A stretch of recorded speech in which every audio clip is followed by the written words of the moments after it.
Dr. Tarek Loubani has been arrested for vandalism of a member of Parliament's office. No Frills workers declare a strike.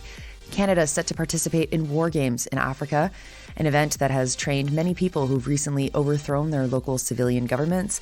And measles has been rising worldwide. Good morning. It's Friday, November 17th. I'm Nora. Here are your headlines.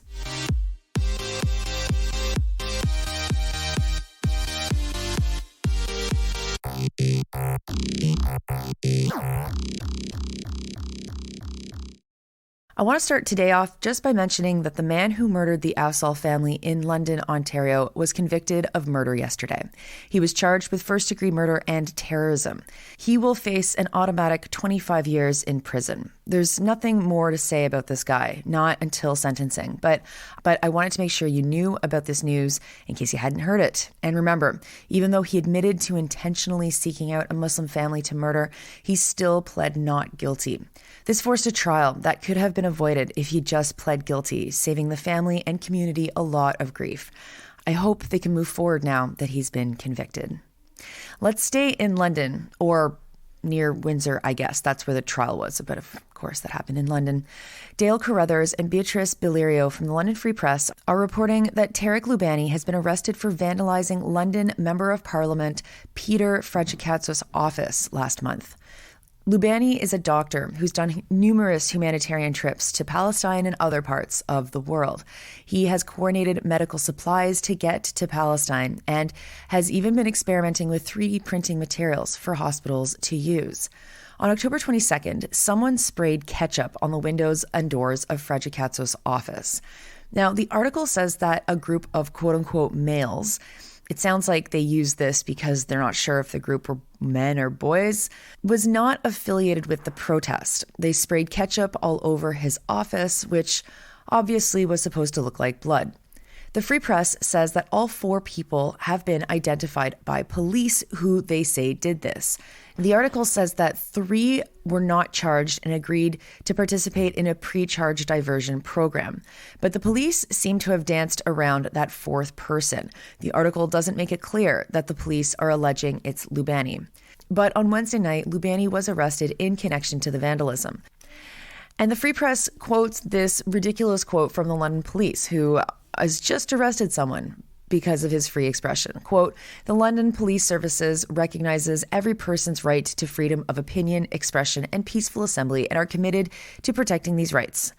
We will continue to take all measures necessary to ensure that citizens within our community feel safe and secure. Acts in violation of the law in the name of any cause will not be tolerated. Such acts will be investigated and charges will be laid where appropriate." Unquote. Yeah, right. London police. Loubani was at the protest on October 22nd, but they don't say if he spread the ketchup. What is especially unclear is that the way that this is written in the article, it starts off by saying that the individuals who did spray the ketchup weren't involved with the protests, but that Loubani had been involved with the protests. So there's something that's not clear in this article. It's hard to make sense of it. The authors also write that they asked Loubani's employer for comment. His employer is Western University. Loubani's a professor in the School of Medicine and Dentistry. They ask Western for comment as if they have any authority over what Loubani does in his spare time. That, folks, is just narc journalism. Next, remember, when was it? Yesterday. Yeah, yesterday, when we heard a story that was mostly pulled from Loblaw's corporate communications about their extremely high profits. Well, today we have news that is the other side of that coin. Some 1,200 workers at 17 No Frills locations in Ontario have set a strike deadline for Monday at 12 a.m. The key issue, as you might expect, is pay. Also recall that the richest of the rich in Canada have had pay increases that were higher than 30% in 2021 alone. Either we can count Galen Weston, the owner of Loblaws, in that group, or he's just outside of it. Regardless, here we've got workers who are fighting for higher wages and a CEO who probably saw his income increase by more than 30% in a single year. Gord Curry, president of Unifor 414, said this, quote, You know it's bad when workers at Canada's largest grocery store chain are struggling to afford their own food, even at discount stores like No Frills. It's ultimately up to Loblaw to avert a strike and do the right thing to support its workers and customers, unquote. CHCH's Joanna Petropoulos reminds readers that Loblaw surpassed their 2022 Q3 profits at the end of the article.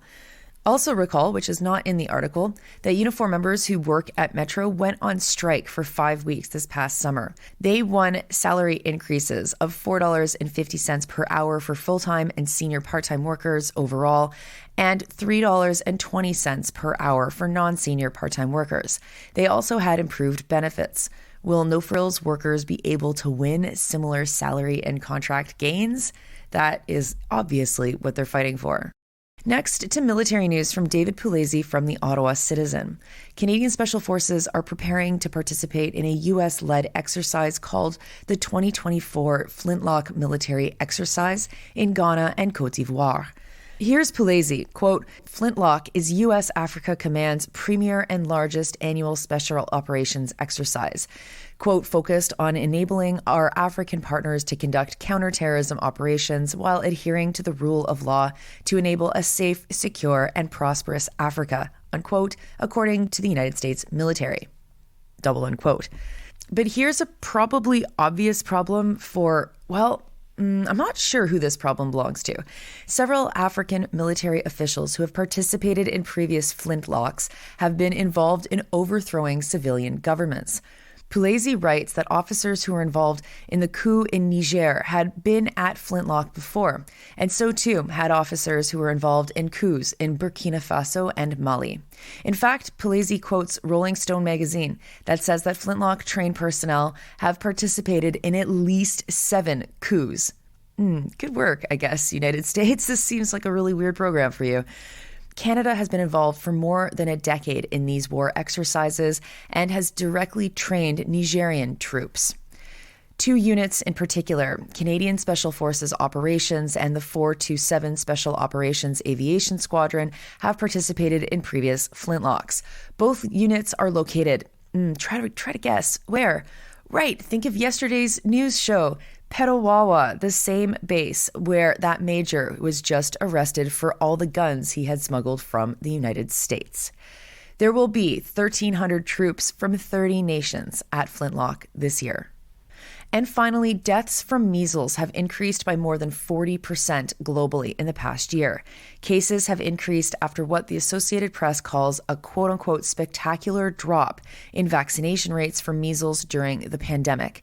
Vaccination rates are lower than they've been in 15 years. Measles outbreaks occurred in 37 countries last year versus 22 countries in 2021. It made 9 million children sick and killed 136,000 children, mostly in poorer countries. That said, in some neighborhoods in London, England, where vaccine rates are just 40%, there were massive outbreaks as well. In poorer countries, the rate of vaccination is about 66%. This is too low to ensure a broad coverage to stop or reduce outbreaks. Those are your headlines for Friday, November 17th. I'm Nora. It's Friday. You're listening to this podcast at sandynora.com, on the Real News Network podcast feed, and anywhere you get your podcasts. I hope you have a wonderful weekend, and I'll talk to you on the other side.